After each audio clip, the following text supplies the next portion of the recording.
Hey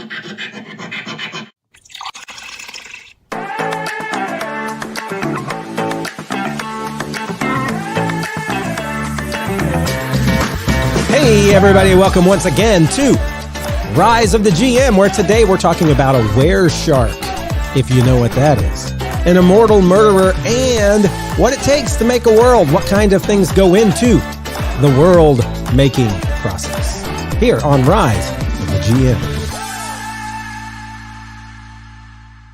All right. Well, hey, Adam, we are back the week before Christmas. We're heading into Christmas Eve on Sunday and Christmas Day on Monday.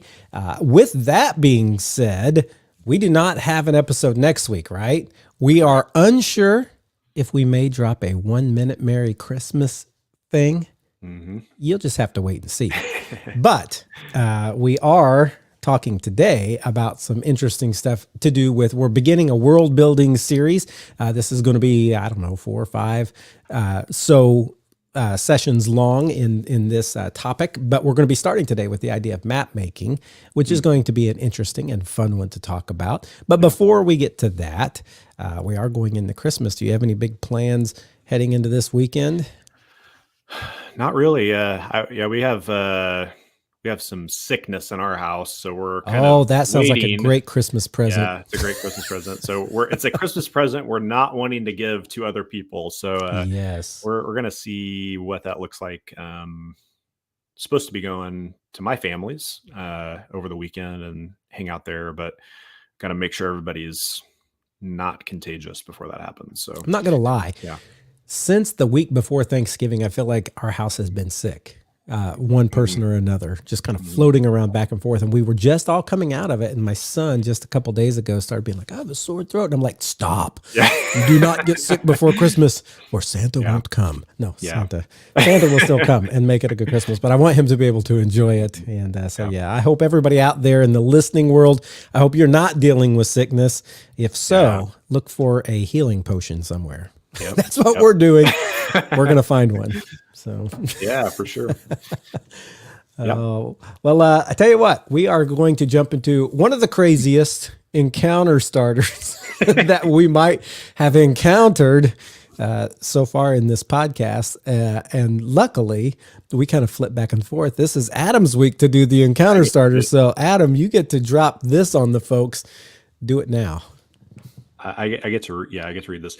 So one of my favorite, before I go into that, one of my favorite like posts that I see pop up on like gaming sites and things on our Instagram a lot of times. I'll have to see if I can find it and share it. But it's like the GM is like in the distance you see a warehouse, and one of the players is like, so is that like a werewolf? But it's like half house and half, and it's like half human. GM scribbling quickly behind the GM screen. It is now, so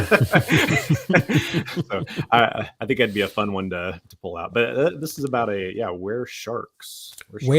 I'm just gonna say, I told Adam before this thing started, I'm like, when I read that, I'm like, were-shark? What the heck? I don't think I would have ever thought were-shark. When I think were, it's always followed by wolf. Yeah. I don't know. When did all the other where things come about? Okay, so I know that. All right, we're just getting a little off a little on tangent or whatever. Werewolves for me were always like the wolf man sort of thing, and then I started hearing a lot of people talk about like shapeshifters, and in my mind, when I think shapeshifters, I think Mystique, right, from the X-Men. She can shift into other people, but a lot of shapeshifter lore is about werewolves, but again, that always seems to be about wolves. But now it seems like there's everything. Were-sharks being what we're talking about today, and warehouses being something that you might incorporate in game. Yeah. I never thought about all these different were things. Yeah, we talked last week about history and how that like plays into those things. And I would be interested because I've like listened to podcasts about like the lore of a werewolf or like seen writing and stuff like that. But that it would be interesting to be like, okay, is there like in history of myth a wereboar or a werebear, or is that just like, oh, D&D decided, It sounds too close to Care Bear. Care Bear, yeah. Does the werebear stare on you? Something jumps from its chest. Any of you out there remember the Care Bears? If you don't, go back and watch it sometime, or have kids, then they'll watch it. Yeah. Maybe. Okay, I better get on this before we Wereshark. Here we go. Weresharks. So this is called First Date. It's from the Eureka book from Gnome Stew. And this is a weird one. It's a weird one. So in a busy port city, an ancient wereshark and her adolescent son are posing as a young noblewoman and her younger brother. And they've embarked on a bloody campaign to consolidate her political power in the city. Her plan is to bewitch her innocent son so that he attacks the children of prominent families, and she hopes that those attacks will awaken his innate rage and toughen him up as a man. He knows. Real quick, how is this going to help her political power? Didn't understand that part, but continue. Maybe we'll get into that. So he knows he's a wereshark, but he rarely acts on his animal instincts. The PCs are helping the City Watch investigate a series of mutilations. The crimes all took place in small studios rented by women whose descriptions match the appearance of the victims. Each is well stocked with expensive wine and art, and each studio is also thoroughly destroyed and drenched in blood. The victims' clothes are surprisingly in good condition, indicating that their bodies were dressed after their deaths. At each victim's house, the PCs will find love letters, art, and an invitation to model from a secret admirer. During their investigation, the PCs discover that a young woman in the area who fits the profile has just left for a rendezvous. Bursting in on the scene, the PCs find a naked young woman desperately trying to fend off a wereshark in hybrid, the bipedal form. Once the PCs have wounded the wereshark, he reverts to human form and collapses. The party escorts him to prison. Under questioning, the wereshark is shocked to hear what he has done. He admits to suffering blackouts during recent trysts with a handful of women, but insists that the women solicited him and claims to have letters at home to prove it.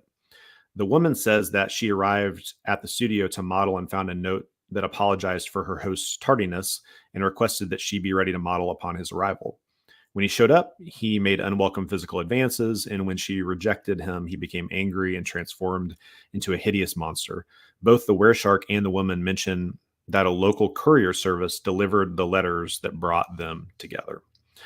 The courier service is staffed by the mother's minions, and when the PCs show up, they lure them to a water-filled basement where her fishmen servants are lying in wait.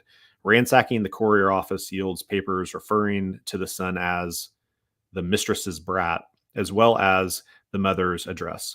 At the wereshark's home, more fishmen keep the PCs busy while the mother bars the door, sets fire to the building, and flees. Exiting the inferno, the PCs follow alarms and watchmen to the city's prison, where the mother is trying to free her son. They flee towards the sea, relying on their natural regeneration to ignore wounds and slowing pursuit with the mother's dark magic. If they aren't brought down before they reach the water, they will likely escape. The mother can be used as a powerful nemesis in further adventures, while the son will either follow in his mother's evil footsteps or become an ally if the PCs treated him well. So this is First Date. Well. I just got to say, no offense, Gnome Stew writers, whichever one of you came up with that one, what were you on?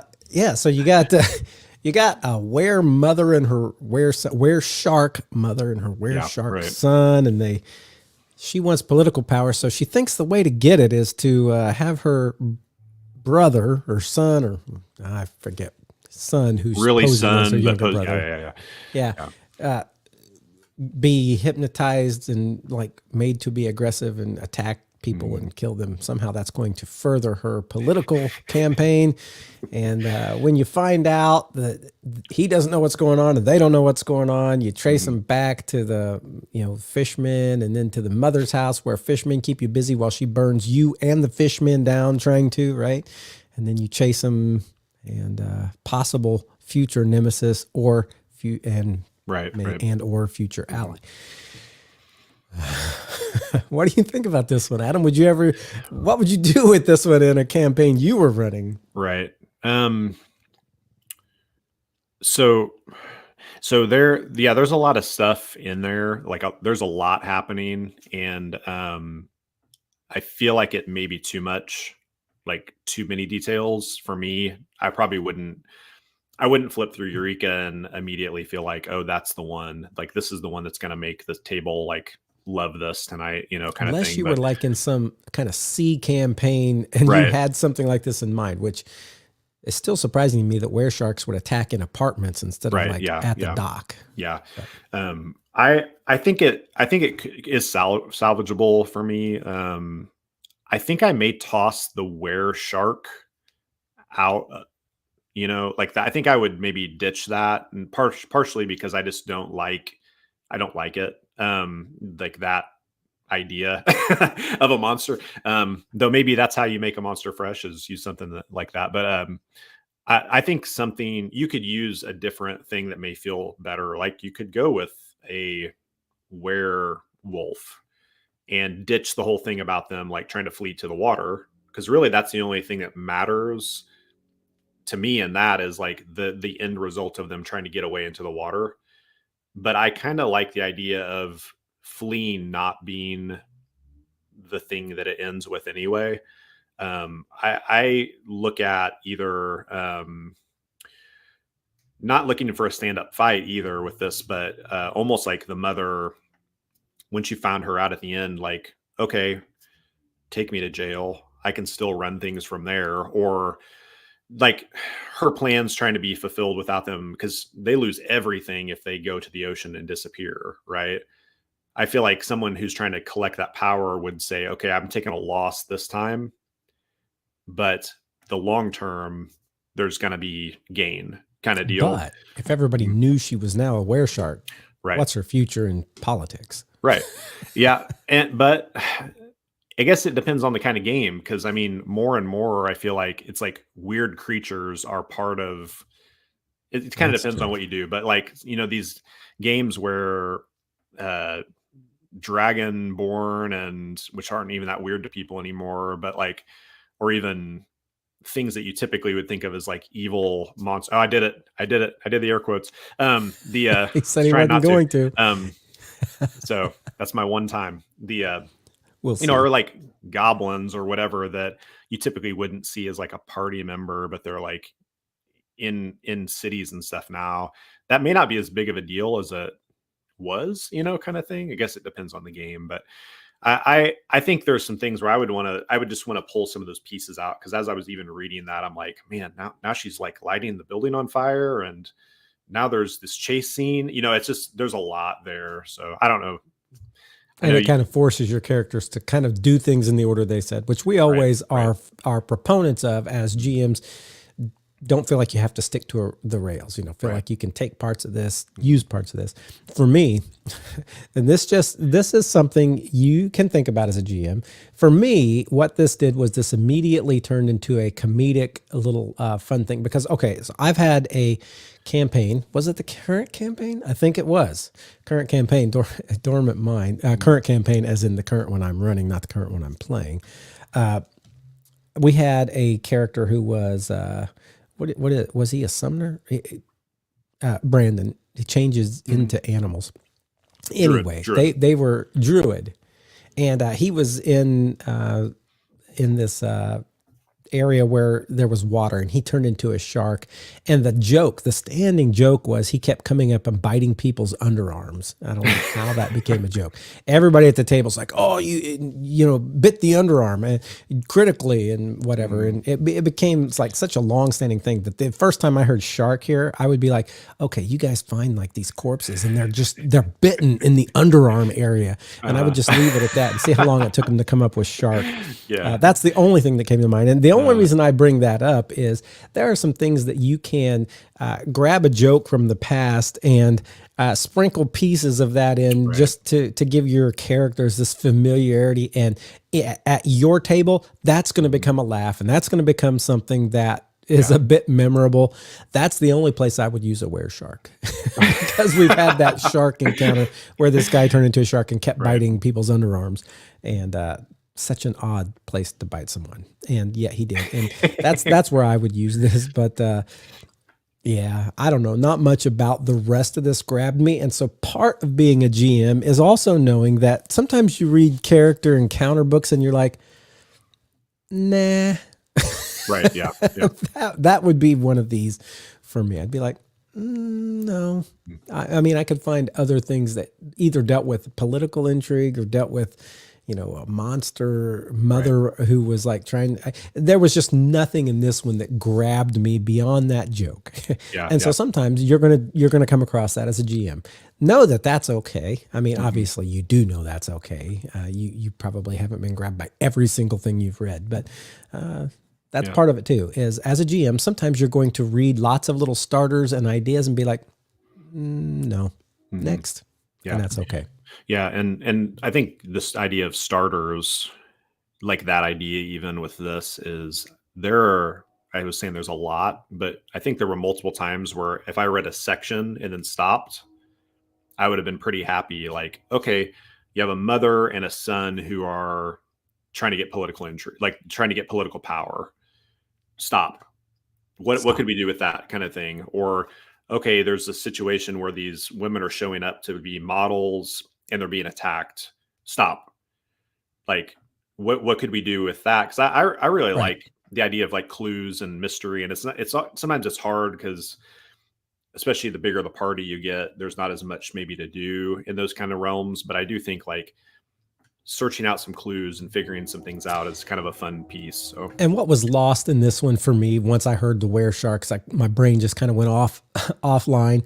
But the idea that, yeah, at first it could look like the son is the monster, the son or the whatever son or brother. I got him really confused in my head. Whatever he is, he's your bad guy.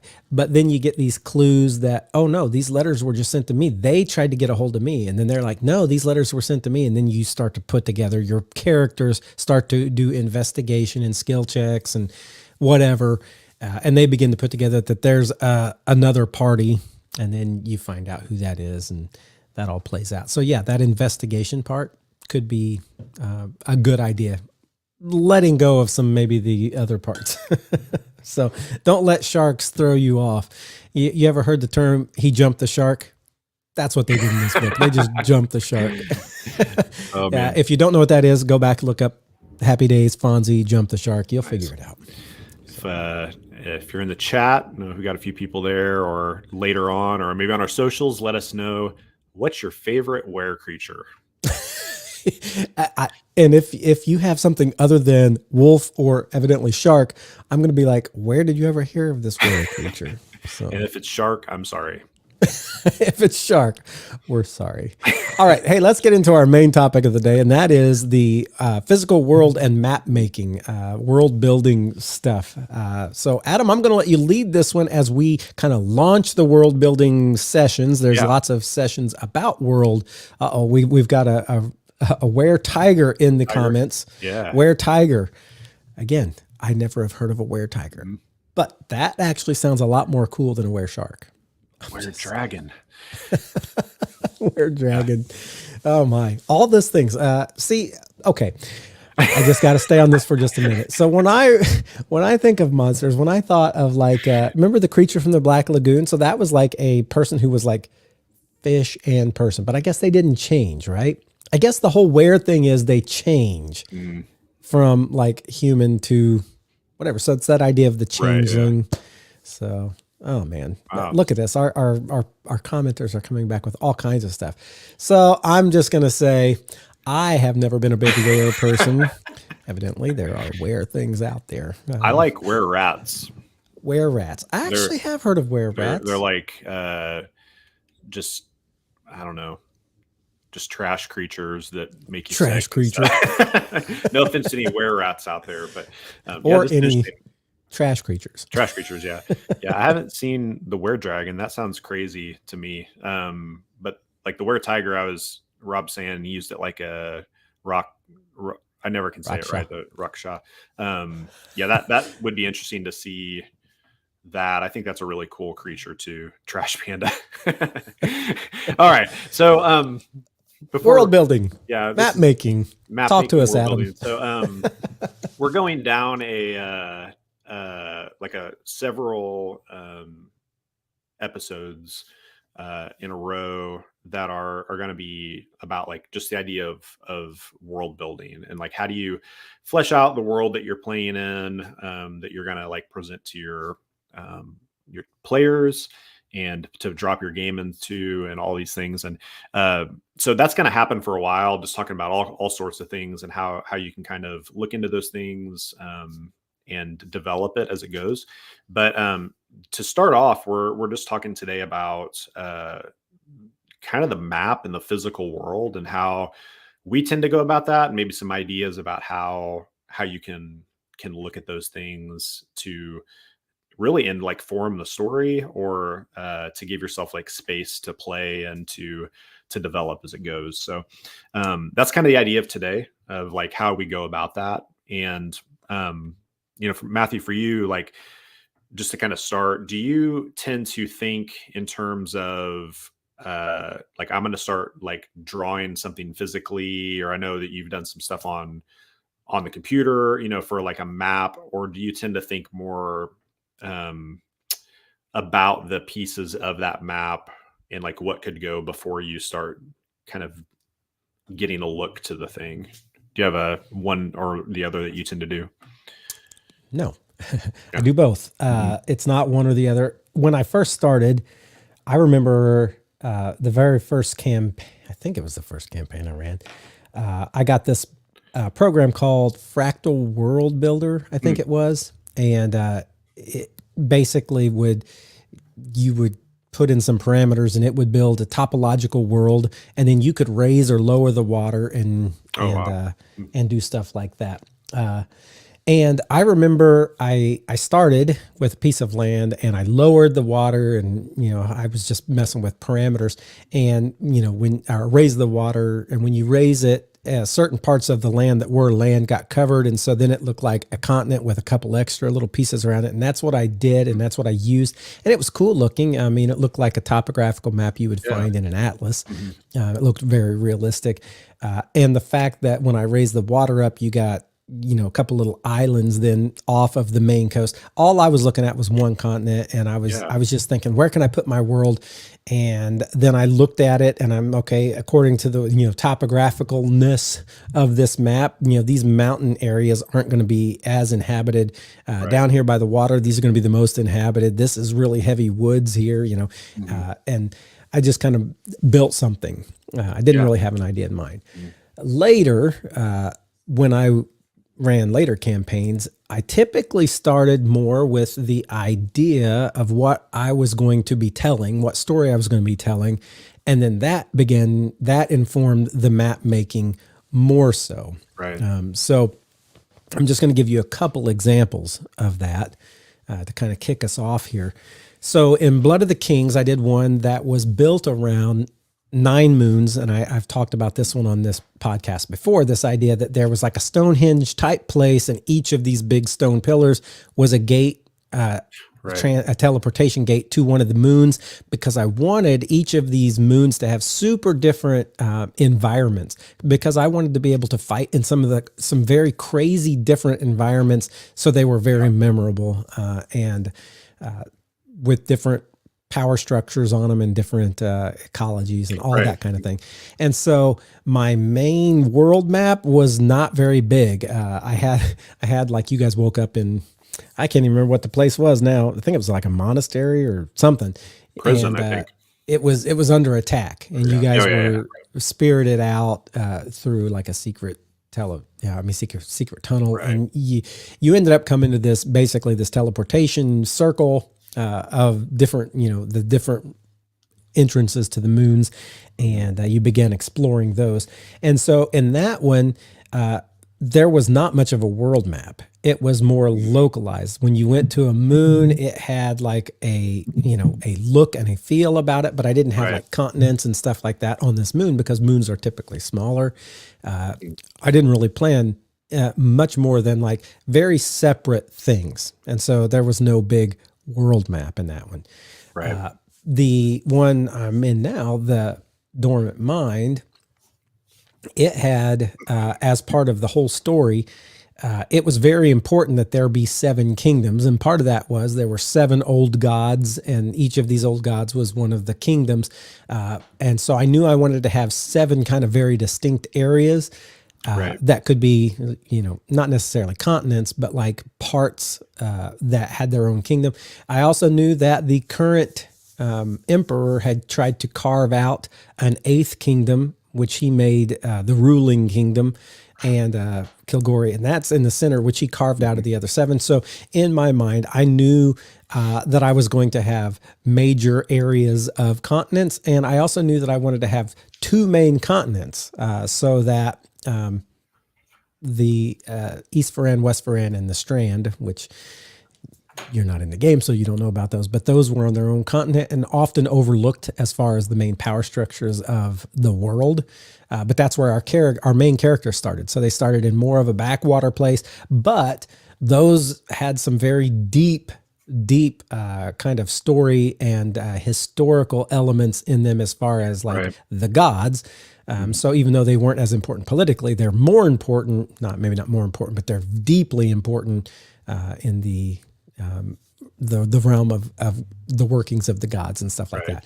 And then there's the other 4, Ramensat, Telashiri, Ulaweth, and Lopeka, the ice, up north. And then, of course, this 8th one that the guy was carving out, Kagori. These all were part of the main continent. And so the whole world had 2 main continents, but with these kingdoms. And so in my mind, as I was developing the story, I was also trying to develop the map. And the way I did that was... there are lots of ways I've done maps, and we're going to talk about ways you might build world maps as far as like just getting an idea for what to draw. With this one, I actually just went online and I began looking at real maps and just pictures of maps everywhere I could find them. And I found one that was the shape I was kind of thinking, and then I took it into Photoshop and I scrubbed everything off of it and put my own division lines and names everywhere. For me, one thing that makes a world really cool and believable are the names. Don't underestimate your names. And so as I began looking at the main features of my world maps, I put mountain ranges in there with Photoshop. It is nice to know how to kind of do what you want in Photoshop, although I'm sure there's other map making platforms that are really easy and cool for people who aren't Photoshop people. I happen to have been a graphic design artist at one time in my life and used Photoshop a great deal. So I could raise mountains and forests wherever I wanted. The power of the gods. So I put in mountain ranges and forest, and I wanted those to feel super real. And so I went looking at like just names of mountain ranges and rivers. And so I made actually like this whole list of mountain range names and this whole list of river names and this whole list of forest names. And of course, some of those I would mash together names. I don't want to use something that's like the Andes peaks. I don't want to use something that is like so recognizable that people are like, what? That's like in the real world. And so I would take names, though, that sounded very real from real names. I would try to find ones that were unknown to me because they're more likely to be unknown to my people as well, my players. And then I would, use those in the map itself. And I'm sitting here trying to think of, I remember the Ramensat peaks because they were part of Ramensat, which was one of the continents. I had another couple sets of mountains. I don't have the map in front of me, but I could pull up here all these names that I had for, forests and for like ancient forest within the, the deep, heavy forest within the broader forest. And Brussels, Glithmere, like all I remember all these. That the names do definitely matter, for sure. And so I think names can make a big difference. You start by naming your big areas, your big continents. For me, I knew they were going to be traveling to all 7 continents because they had to gather these 7 stones of power. This, by the way, I did all this before there was ever the Infinity Stones which they get compared to a lot, but they're not necessarily those. But they had to. I knew they were going to travel to all these places, getting these, and so I started with these continent names. And I started by trying to think, how can each continent be very different from the others? So the strand is all desert, and it's a thin, and it works. East and West Varan are probably the two that have the least difference in them, because they're so close, and they used to be one total. Right. One total kingdom, but they were divided into two. But Ramensat looks very different. It's very peninsula, islands, mountainous. You get to Telashiri. It's built on the edge of the world. It's a very water-based world, mostly. Yulaweth is the land of the giants, and everything's huge in it. Lokepa is the kingdom to the north that's all frozen. And so it was neat. It's neat for me to think what's going to be different in these different places that will make my player characters feel like they're in very different places. Right. So again, all this getting back to story led me in the design that I was looking for of those. There have been other ways that we've done, and we'll probably talk about some of those. There's the rice method, the bean method, or the dice method. We're going to talk about all that later. But just kind of stopping there and kind of throwing it back to you, Adam. How have you done this in your games? Because you've run several games that have been small, some smaller, some larger, some world spanning. How do you do this? Yeah. I think the short answer, similar to what you were saying, is like over time it's been yes. Like with there's whether it's coming from I'm going to build a physical world or I'm going to have some story, like it kind of depends for me. And I wouldn't even say there's not been like an evolution of, well, I used to do this and now I do this. It's like back and forth depending on what kind of story and maybe kind of what kind of headspace I'm even in at the time. Or even the reuse of worlds, but that's one that you've done more than I have that I think is interesting. We should talk about it a little bit here, is the reuse of worlds. Yeah. I do want to come back to that. I was going to pull back for a minute, just like with that kind of philosophy. And you were talking about even going for the dormant mind of seeing like maps, kind of looking through that and then using that. And I do think, if you're somebody who's maybe you haven't made a lot of worlds, or you're like, I'm brand new to this, I'm going to do this. Like there are a lot of ways to go about this. I mean, there are pre-made worlds out there that like, if you're like, I do not want to make my own world, I am terrified of that, or I don't have the time to do that. I want to run a game and worry about the story stuff. I mean, there are like official things like I think of like Greyhawk for D&D, is a pretty, I think that is the traditional world. There's other Forgotten Realms and Eberron and things like that, but and they have like lore and all this stuff. You can go as deep or as not deep as you want to. And you can always pick a corner of their pre-made map, zoom way in, and be like, mine's happening in the Moonshae Isles. Yeah, like, this is where this is happening. Yeah, for sure. Pathfinder has Galarian. I think I'm saying that right. That's kind of their version of that. That's the world that mostly gets played in. So there's stuff like that where you can just grab that and go, and that there's nothing wrong with that at all. I think you can also grab the real world and take like a lot of influence from that. Kind of depends on what you're doing.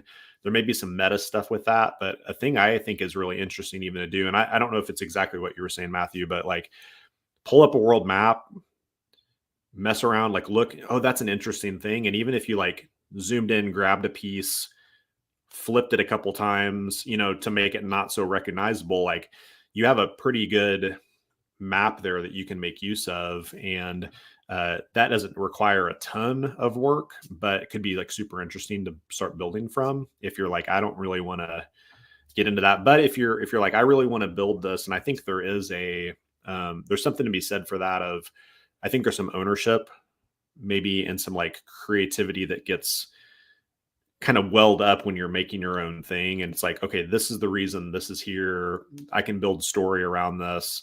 I do think that when we do that, it adds an element for us as creators. And even as like Eric said, several episodes back, that like prep is play, like as the GM, you get to play in the sandbox a little bit and like build those things. So there's all kinds of ways, but yeah, for me, I've done both and all, not all, but like a lot of things where,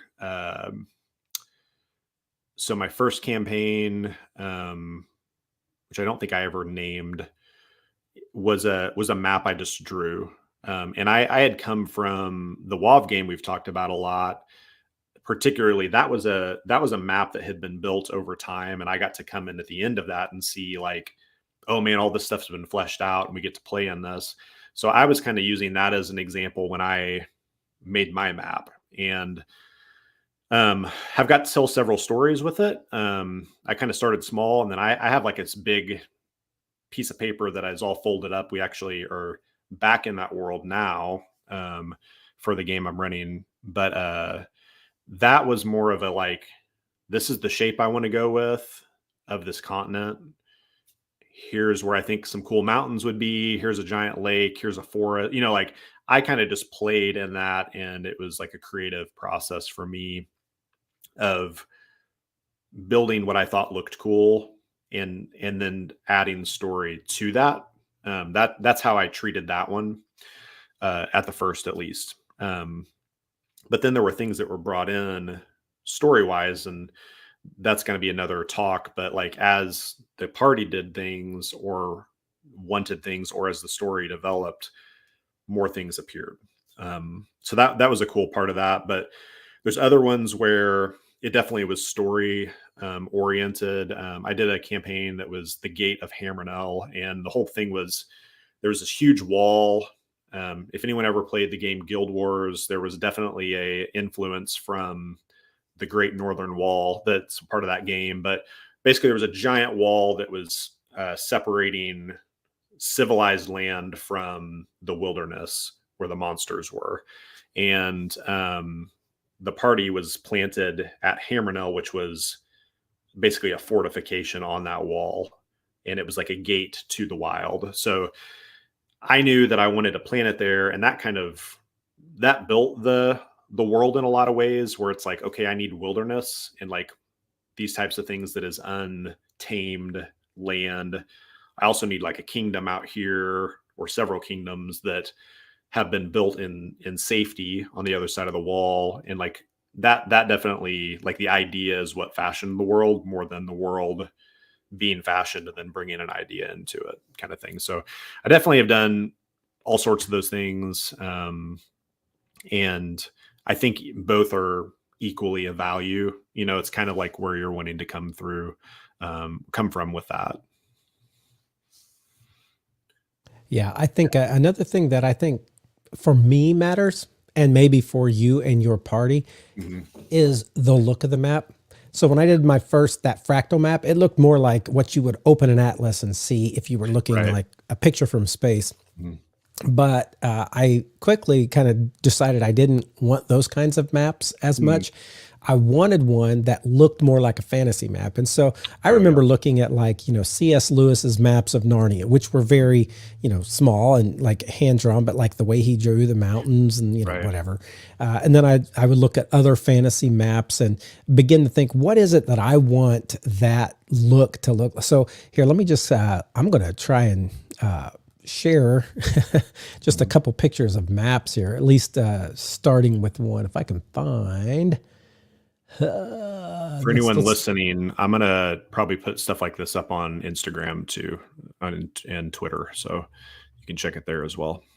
All right. So I'm going to try and share. I don't know if I can share this screen. Let's just see.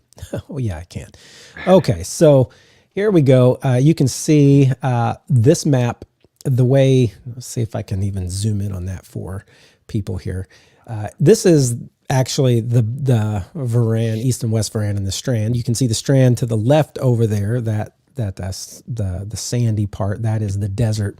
And then there is, let me get over onto this. Whoops, I lost my My mouse. Get back on here. Over here, this is West Verand, and over here is East Verand. They look very similar with this dividing line. So this was one that I pulled up, and I could pull up the map that was, before any words were on here, just to show you what this looked like. Actually, I might do that since I've got the ability to. Here, we'll pull up, we'll open this and see if it opens in here. Yeah, it does. All right, so here was the map before, when I took all the stuff off of it. You can see that, oh no, this actually has words on it. Up here, I had pulled off a bunch. Can you see that okay on there, Adam? And I'm assuming maybe not. Yeah, I can see it. Okay, yeah. So you can see here, I put on some little buildings, and I just copied and pasted them, and I had taken off most of the names. This was where I had just started putting on some here as they were coming up the coast. But down here, you can see in Varan, I had put in all this stuff. Again, I put these words in here. These were names I came up with: the Brestle Forest, the Eldwood, Kalefall being the capital here, and Cotswold where they started.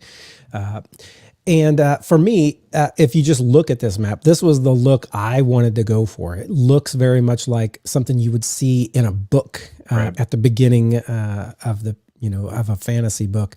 The places where you have water and the woods and the mountains, the way they looked. And so for me, it was very much the way, here, I'll go ahead and take that off. We don't need all that on there. But like the way a map looked. And if you're not on YouTube right now, you can go to YouTube and check this out, but we'll also have this on our socials. There are lots of ways that a map can look, but it's going to, like, as soon as you show that to your players the first time, it's going to put them in a mind space. Right. And I think the way that you have that look, as well as the names you use, as well as, how you go about using, whether it's one you found that's somewhere in the world. And so one of the things that one of the people commenting on here said, or sometimes you can use your GMs map. And I'm going to go ahead and talk about Josh here for a moment. So I had this entire map. And I used it in our game. He was getting ready to start a campaign with some other people, and he's like, I need a map. I'm going to use that map that Matthew had. And I do think that one of the cool things about gaming, GMing, is most people are okay when they put stuff online, it's because they want to show you what they've done, and they're okay you taking and using that. Sometimes they'll say, hey, at least credit me if you do that. I don't even need the credit because it's not that big a deal for me. But you can do that too. You can find a map that somebody else made that is great and maybe already has all the names and towns on it, and you can say, okay, how can I make my story fit in this place? All right, yeah. We're going to use the name Varan. We're going to use the name Kalefall, and I'm just going to make that stuff right. in my game, and that can be done too. Yeah, I so Matthew, you know this, but I took a lot of painting classes in college, and there's a lot of stuff where when you're doing painting. I guess it depends on what you're doing, but there's like an underpainting process, and then there's kind of the broad strokes, that gets used. I think that's a pretty known term. Like, let's use broad strokes here, but then getting more detailed, I definitely find myself in that realm when making the map or thinking about what makes up the world. That's kind of, I feel like I tend to go in that realm of, I'm going to get real. The underpainting is okay, here's the shape of the world or the continent or whatever. Here are start filling in some broad strokes of the elements of a mountain range or a river or a town. Here's where they're going to start, those kind of things.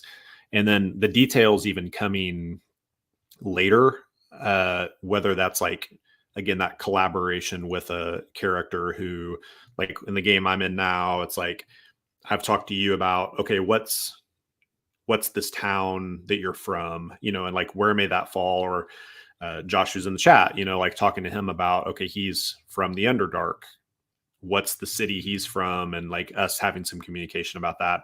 That's not stuff that I sat down day one and was okay, I need to have this drow city, and I need to know where Eliakim's family's from. Those weren't Right. things that I was thinking about, but it's important to me, and it's important, I think, to the players to like bring in that stuff.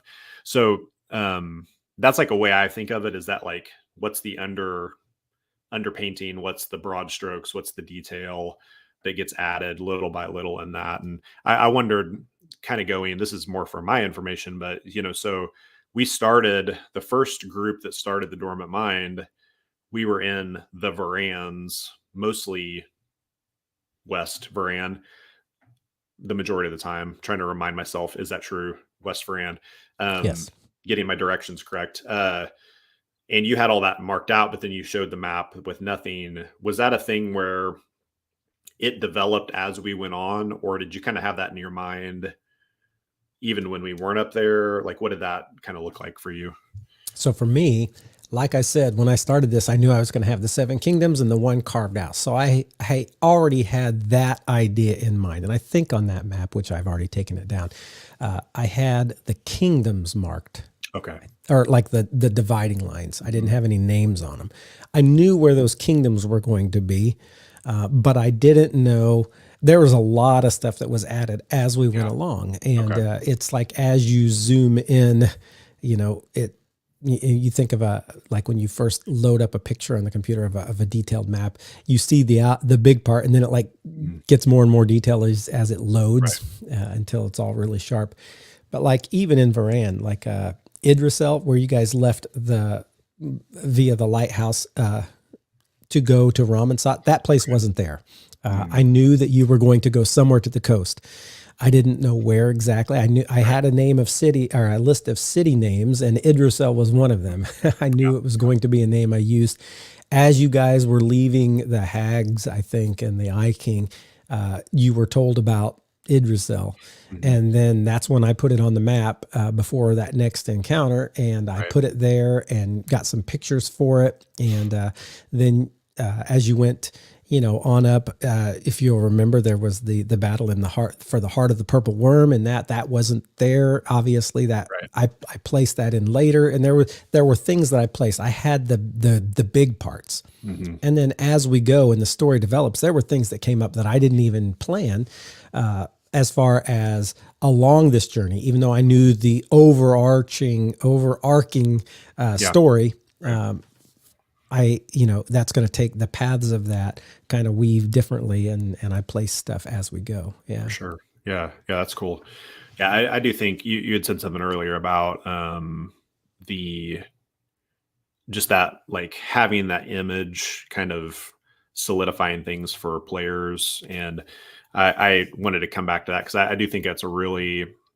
Do you need a map? I guess you could probably get by with not, right? Like if that was not the way your table functions, that's cool, and but I do think there's something like really just it's part of my type of fun, but it's gripping to see that, and like, okay, it's the discovery. It's my discovery thing, is like in my immersion of like, okay, I'm a part of this world, and what's over the next hill, what's in those mountains, like what's below the eaves of the forest. I want to know these things. And I think even if that's not like your typical, like, man, that really is what grabs me. I think even just seeing that, we like that in video games, we like in books. I saw somebody the other day was like, hey, let's bring back and normalize, like, we always have a map in these books so we can follow along with where we're at. And I think that's a good idea. Rob says here, lists of names are the way to go. And I was thinking that too when you said that. I think that's a good point. You mentioned a while ago of just like having the NPC names always at hand. Like, okay, if I need to whip out a name, it's here. And I would assume that's what you're saying too. And I agree. Like, have some names of cities, even if it's, or like that settlements or those kind of things, even if it's like, I don't know where they're at on the map, this could come up, kind of thing, if it does that. So that's a good point, Rob. The tables, like, that's another thing. Eric brought that up like way back when we talked to him, of like tables being a thing that you could roll on. And I think that's a way, if you're kind of at a loss for like, okay, I kind of have like a continent here, but I don't really know what to do with it. There's a lot of options out there for even that kind of stuff where it's like, I'm picking a point, I'm going to roll on a D100 table. Okay, there's a castle there, like kind of, and then you can kind of like build from there. I think that's a really good way to even get yourself started, if you're not really sure where to go. Did I cut you off? I think you were about to say something. No, I just thought I was going to agree with that. You said a few moments ago about like when you're reading a book and that joy of your reading, and you flip back to the front because you want to see exactly where. I think players enjoy that also. You don't have to have it, but if you do, I think it's an added dimension. And if you can kind of keep updating that map as you go, whether it's hand drawn, whether it's on a computer, one you got from wherever, something about that makes it so that the mind can hold on to it and track that progress. And when I'm reading a book and they're talking about it, I can visualize a lot. But when I go look at that map back and forth, it really does kind of solidify in my mind. And when I think back to that book long after reading it, my mind always flashes to the map and what happened where in that map. So, yeah, I think that can help to, no matter what, like our focus kind of, okay, fantasy game, campaign map, like here's the world that you're in. But like, even if you're doing something different, maybe of like a modern game or apocalyptic game, or like we bring up red markets a lot. We're eventually going to talk about that as a game. Hold your hats, right now. But that's something where, most of it, like canon game, is typically like set in the United States. And that's a thing where I just go in on Google Maps and take a screenshot of, we've done a lot where there was a bridge near Kansas City that several iterations of a game I've run have been there. And it's like just taking a shot of that and printing that out or sharing it digitally to the group, I think helped, like, just you find yourself a place in the world, and it makes a little more sense. Like you make a little more sense of the space that you're in. I think about like maybe someone playing like a Delta Green game or something that's more modern, which I haven't dabbled in as much, of like, even if there's like a map of the town you're doing all this stuff in, whether you drew it out or it's something that you kind of like ripped, those things do help, just that sense of place, and like my surroundings are just beginning to make a little more sense to me than just all of it being like in your brain too. So I've really enjoyed that. It does help me to connect there. Yeah. Yeah. There's some methods of drawing maps that do not require a computer. And I don't know if I should talk much about those now. I'm talking about rice and bean, or if we should wait till the haversack. Yeah. Because why don't we wait? You have that question. We can wait and get into that. Yeah, for sure. Yeah. So anything else on this world building before we go on to our NPC and our haversack that you had?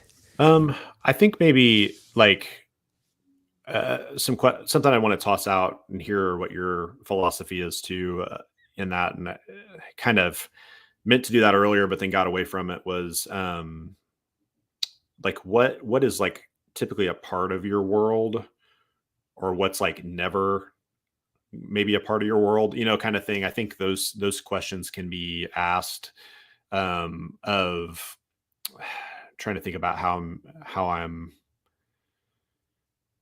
just the philosophy of like what's included. Because I was thinking about this week, and it's like, I think a good place even to start with, okay, let's say I've never made a map before, or a world, or I'm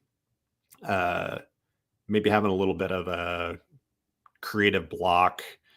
I think a good place to start is just like, okay, what do we actually know? Like what is our real world? What does the earth look like? Because I think depending on the thing, and it is a fantasy game, but I think if we like throw out all laws of physics and like science and just say, 2 plus 2 is green, and the sky smells like apples, and all this stuff. Like, there is Too going to be foreign. some loss of, like, it's the were shark thing for me, where it's like, this was too much. Yep. Like, half of this was good, and then I did just too many details. I think we can do that where it's just like, okay, like, everything is so nonsensical that I can't even like process it enough to like play in this game. And I don't feel like I've ever actually been in that, but I think there's a principle there of like, we can be fantastical, but not be like undecipherable of that. And so I think like starting with, okay, like, what do we actually know is a good place to go? And then asking, okay, what makes this actually like a fantasy setting? And some of that's, I don't want to get into some of our other things, but I do think that all melds together of, okay, magic is like a very powerful force in this. So are there spaces in my world that magic has actually molded, or are there's like a greater concentration of magic in that, and that can like inform that a little bit, or uh, just even like the different types of races of creatures and things like that. Like, how have they? Again, we're getting into history, which is another conversation, but how have those like created settlements or like ruins that we're going to come across? And again, it's all melding, but those kind of principles I think are good to like kind of talk through. And I like to start with, okay, this is kind of what I know physically and how things work. How are things different? What's unique about this? And then like we can kind of go from there. Do you have any like kind of thought processes like that for you? Yeah, for me, it almost always starts very realistic.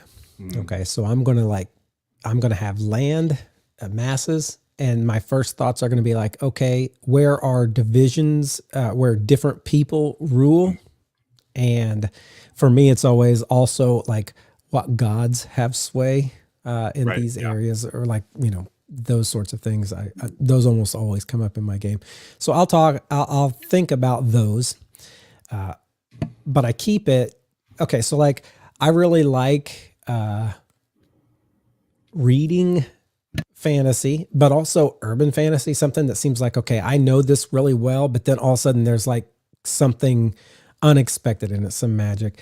In all of my worlds, there's going to be some form of magic. There's going to be some things that give it scale. You'll find, like in the Dormant Mind, we had some places where there were gigantic worms with gigantic swords stuck through them because there were giants at one time. Right. Although we don't see a ton of giants like to the size Right. that I showed. Those were ancient days of the past. Now the giants they're big, but they're not that big.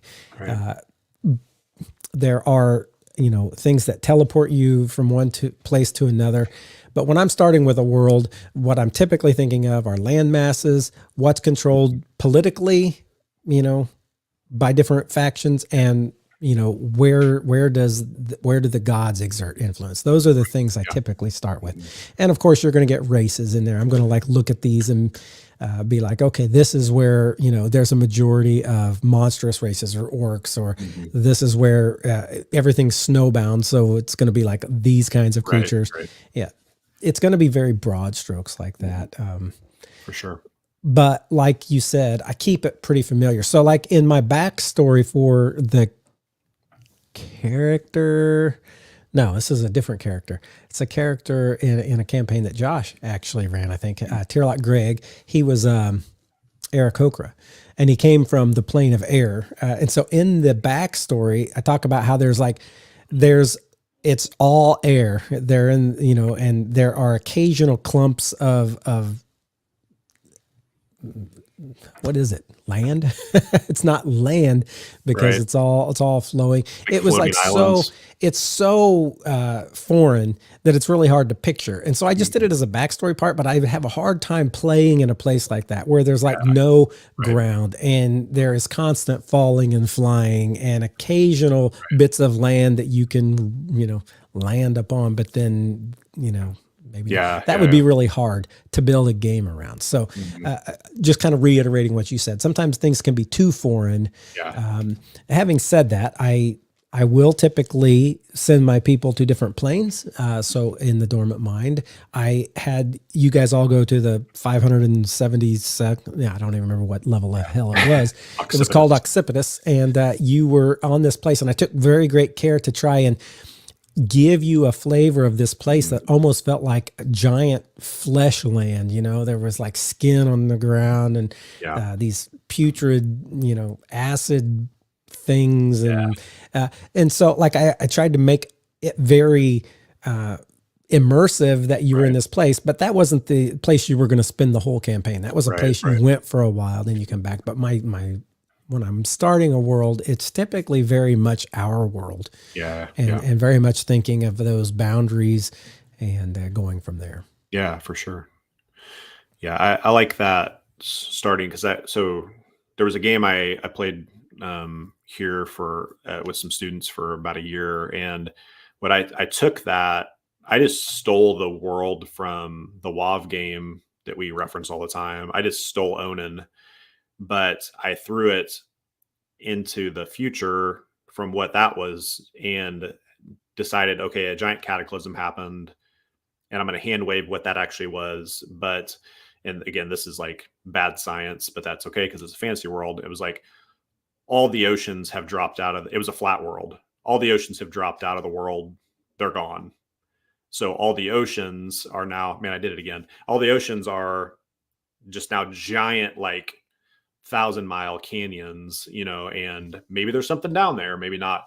And that was like a thing where to the players, it's like they didn't know the old Onan, but like even for me, freshening things up, it was like, okay, why do I do that? Well, I got in my mind, I wanted there to be a lot of like airship travel, which is not something I typically have, but I'm always like drawn to for some reason. It's like just on the cusp of technology for me where it's like, okay, this is still pretty fantastical, but it's moving that way, but we're not quite to like robots and laser beams, even though we are doing golems and eldritch blasts and things like that.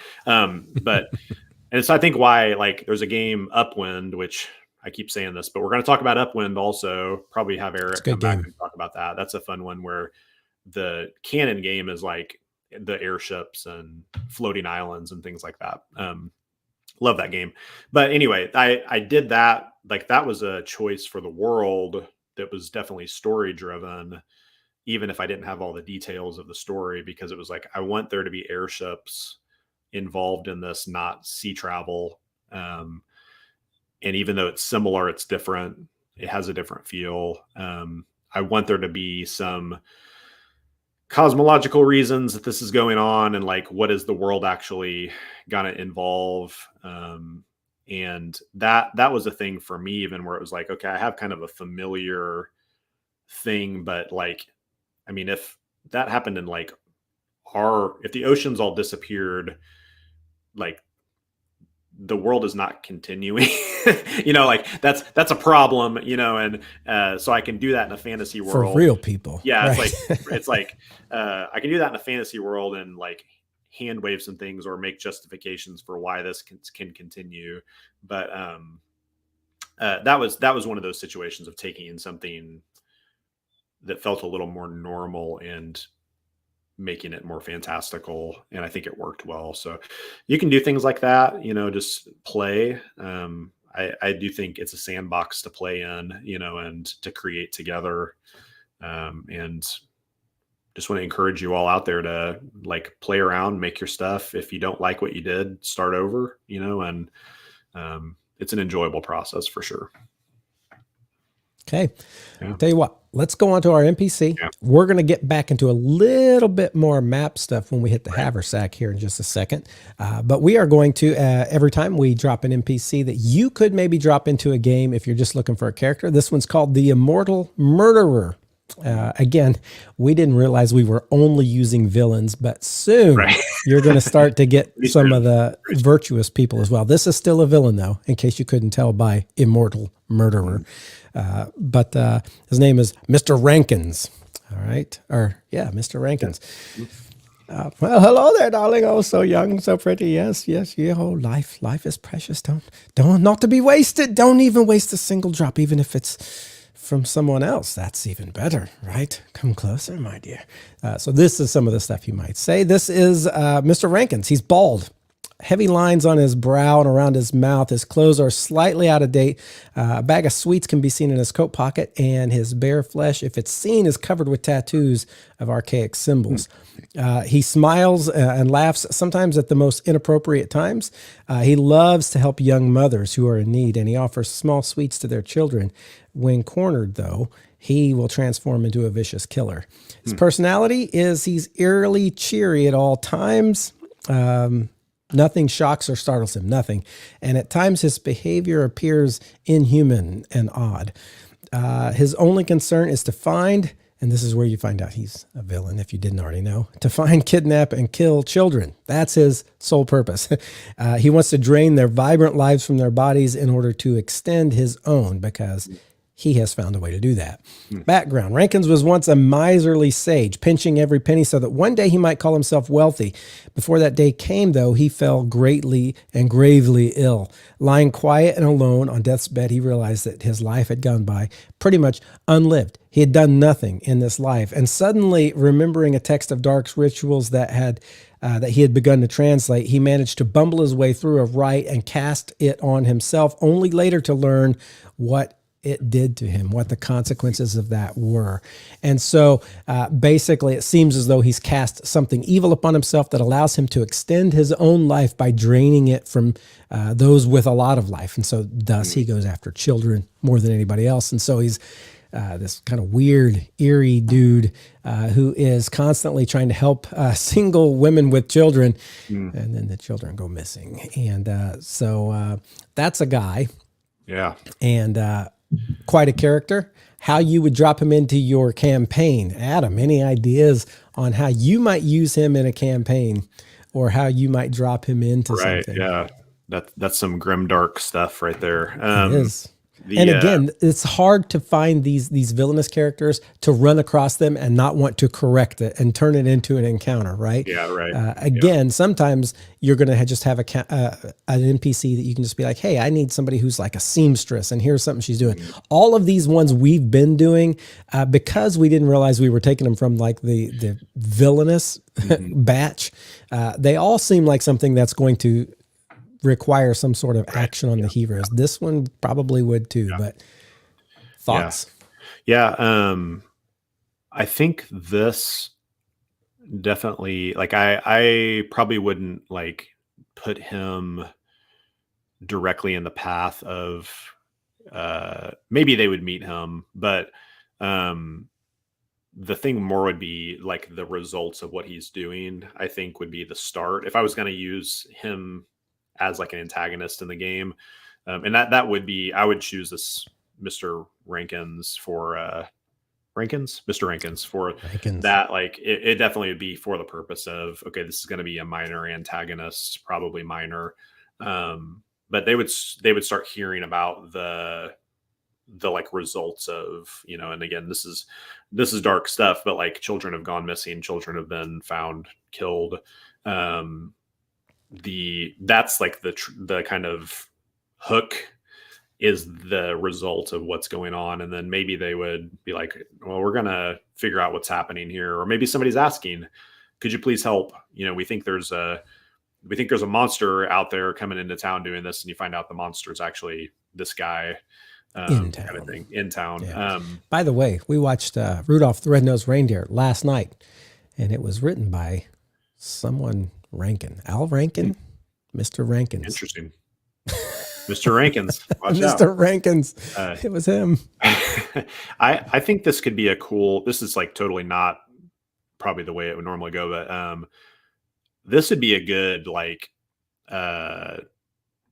bard telling a story in a tavern, or somebody around a campfire telling, like a rumor, or even like a story being told. I think that could be like an interesting thing that maybe later you could pull in some. It could be like a foreshadowing of something like it, or this actual problem that's happening. But like it just seems like a campfire story to me, where that could come out like in a, you're traveling with a caravan, and overnight you're around the fire with all these people, and the guy brings out his lute and starts singing a song about Mr. Rankins, the immortal killer kind of thing. Even that name. Watch out, kids. Mr. Rankins is coming. Yep. So I think I could set a scene, too. And I think out of any of the people we've talked about, that feels like more of that kind of thing for me. Yeah. And then like sometime you could end up meeting a Mr. Rankin, and might be weird if the name is like too similar. Yeah, right. But meet him and not know this is really true. Yeah. Kind of thing. For sure. Yeah. It would be an interesting thing, but again, this would require a whole branch for my heroes to go down to stop this guy. If I were actually to drop him in this form, even if there was a story and then you ended up meeting him later, it would require some sort of action. So not necessarily just somebody you drop in if you just need like a quick NPC. This is not a quick NPC. This is an NPC that's going to require some handling. Right. Yeah. All right, let's get to our haversack. We'll go on. We're not going to spend a lot of time on our encounter and our NPC this week. They were both a little odd, but let's hit that haversack. You're welcome. So we got 2 questions this week. Rob, who I think is still in the chat, got us one in here. So thank you, Rob, for doing that. It's good to hear from you. He says this, hello, Matthew and Adam. As GMs with a lot of campaigns under your belts, how have you handled encounters that just went off the rails bad? Meaning ones that players found boring or frustrating. For instance, being trapped in an extra dimensional tent and being nearly decimated. Keep up the good work, Rob. I just want to say something, and Rob's on here, so you can know this. There has been very few moments in a campaign that have been mentioned more than the time we were almost killed by a tent. It's true. I think in my life, the only time I've mentioned one more is when I was killed by a bush in my first encounter. So you may think, oh, how do you handle something that just went off the rails? But that was something that we all remembered. Those sorts of fights where we almost died by the hand of a tent, the rope of a tent. I think it was the rope. And I would say this too. I know it's been a long time, but I would not look back at that and think boring or frustrating. It was like, right, this is crazy, so I had a good time with that. But that question being handled encounters that just went off the rails bad. I have had encounters where I expected there to be a fight that we either didn't get to, and it just was like people like doing these long bits of role playing where they just kind of go off the rails. And I'm like doing my best, and it's just like, it feels like the night is just lost. There have been times where I have just like, I think we've done this one before. It's like something kicks in the door, roll dice, because I just needed to get them out of this like mundane slogging through like things that didn't even matter. And I just needed some action. That has sometimes worked. There have been times where I've gotten to the end of the night and it's just like, I didn't do anything to redeem it. And I'm like, I'm sorry, guys, that was bad. And they're generally like, hey man, thanks for running it. And that lets me know, it was bad, but you know what? We like you. We appreciate you. And those sometimes happen. Hopefully very few of those happen. Have you ever had any that have just gone off the rails so bad, Adam? I'm trying to think. I feel like as time's gone on, I've just been more okay with things not going to plan. More okay with things being completely off the rails. I've grown jaded. No, I think part of that's like just learning, like, okay, people still had fun, even though this didn't go, whether it's, I'm trying to think about going off the rails. Like, How about one man, I where, have this. like, at the end, one of your characters destroys another one of your characters with a skill of annihilation? I think Rob would remember I don't that one remember too. that. Yeah, that one was one which I don't know, Rob, how much you've like listened to what we're doing here, but I have expressed that that's one where I'm like, I wish I would have done things differently, but I was kind of a noob, and not sure how that happened, but yeah, that one. I think I look back and wish that was different. I'm trying to think. The big thing for me is typically it's like, oh man, this is like this big fight I'm expecting, and then someone just like banishes the creature, and then they all just get in line and thwack it to death as soon as it shows up, or like, uh, or just wow, they just annihilated this thing, and that tends to be the more like, man, that totally didn't go the way I thought it was going to go. There have been some social scenes, and it kind of depends on the group too, of like what that looks like, where like Matthew, you brought up like maybe a role play just is going longer, than like what I'm expecting. For that case, it's like, okay, I think I want to make sure to share the best I can. If there's like somebody's getting the spotlight a lot, and that feels like it's a little off the rails, where this has went longer than I even expected, I want to be sure to be like, hey, like, okay, we're going to pause that for a second. Like, what are you all doing while this happens? And I do think sometimes that's a good way to like, even the player who may be doing the most can kind of take a break, collect their thoughts, so it's not like a ramble kind of thing, and hopefully other people feel engaged. Man, if it got like really bad, I'm just trying to think of like what a train wreck would look like on that, and I don't know. Guess thankfully I've not experienced what I feel like is like a massive train wreck of uh I think the worst thing I could think of happening is you have like the big battle and you come in and like they do something that totally kills everything you had planned, and you just for some reason can think of nothing else. yeah. And you're Yeah. like, well, guys, the night's over. Now Yeah. what do you want to do? Anybody want to play cards? I've never had something like that happen, but that's always like the fear. It's like, Yeah. all I have to do is just say, guys, I have nothing else left. Right. Usually I can come up with something. Mm-hmm. Yeah. Put a shop in front of somebody and decide to role play that, and you got the night. Yeah, just let them shop and it's taken care of. I think a good, again, this may be adjacent to the question, but something that happened recently, and I think I've seen it in our games too, but like that communication thing. So if it's like maybe the way my brain's going with like an encounter getting off the rails is almost like, okay, interpersonally players are having a problem, and it's not even the game, it's like at the table.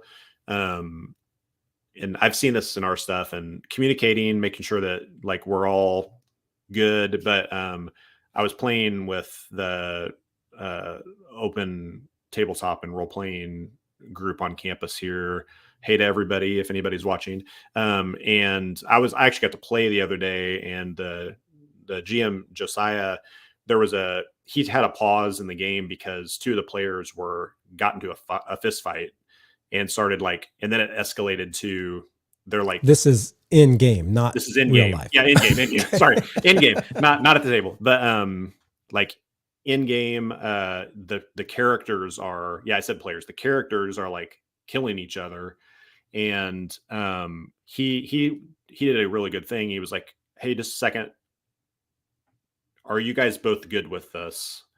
Like there was a a like question of like, as players, are you guys both good with the fact that you're like attacking each other in game? And they were both like, yeah, this is awesome. And he was like, okay, all right, let's get back to it, kind of thing, because that could definitely I think that could be an escalation thing where it's like, okay, I'm like actually angry because why did you throw a fireball at me? And now, and that could be a thing off the rails that I think like, all right, let's communicate. And if there was a person who was like, no, this is not cool. Okay, we're going to hand wave some stuff and just stop this. Like I'm going to put the finger of the DM into this, and say, we're done here. But, I'm trying to That's think. where having players that can trust one another, you can like kind of back out of those situations a little bit. But if you have players who never play together, you're at a convention, you don't always get that. Yeah, right. So. I'm trying to. I don't feel like I've thankfully never dealt with the train wreck, so I don't know if I'm the best person to answer any more of that. But communication, being honest. Sometimes, and as far as just like if the plot just went wrong, be ready to just throw something else at them. Right. If it's like wow, something just got wiped, there are some like tools of the second wave kicks in the door, or like I think you can do some of those. Or Matthew, you were talking last week about even the like a boss, like you were talking about the freshening of something turning into like a second form. That wasn't the terminology used, but that may be a tool even there of like, okay, they wiped this guy, but actually you haven't seen my final form, and like it turns into something new.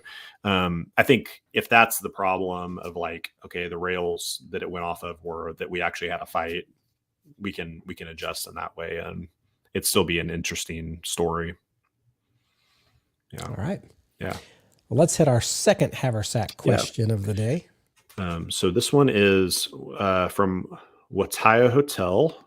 I think we have some pictures involved in this. Dear Matthew and Adam, thanks for talking all things cartography today. My question is this: have you ever heard or tried of the dice method of map making or world creation? I haven't done it myself, but the basic premise is that you take all of your dice and roll them on a piece of paper, and then you draw around them in order to make land masses and islands.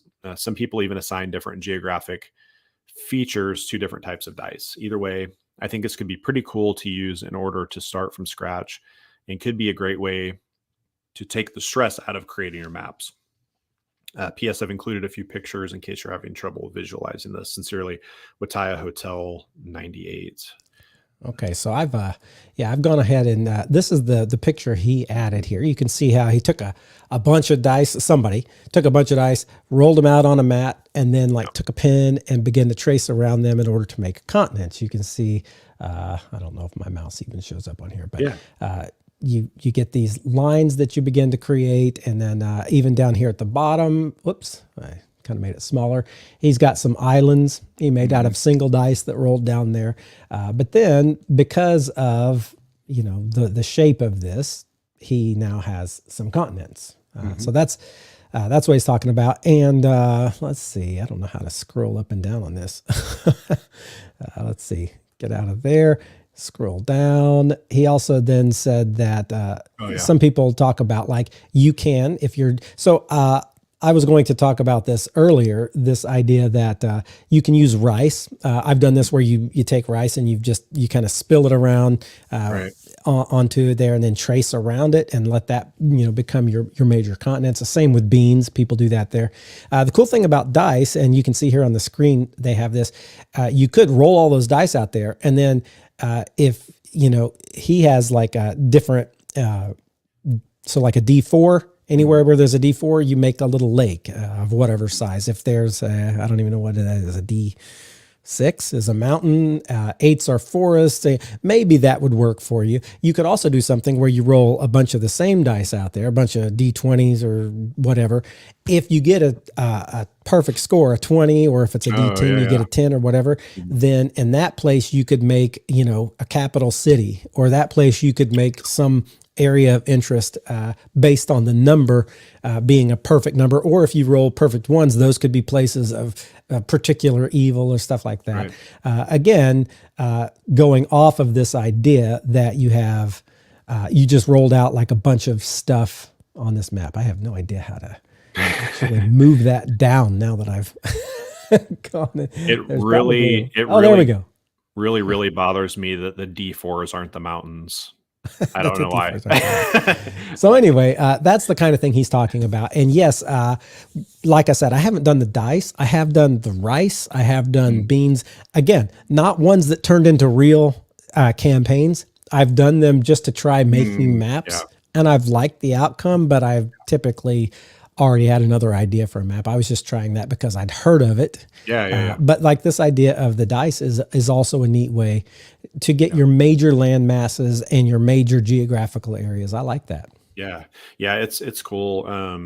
The Jade Masks game I'm running right now, the group is on an island, and I did that island that way. I don't remember what I used.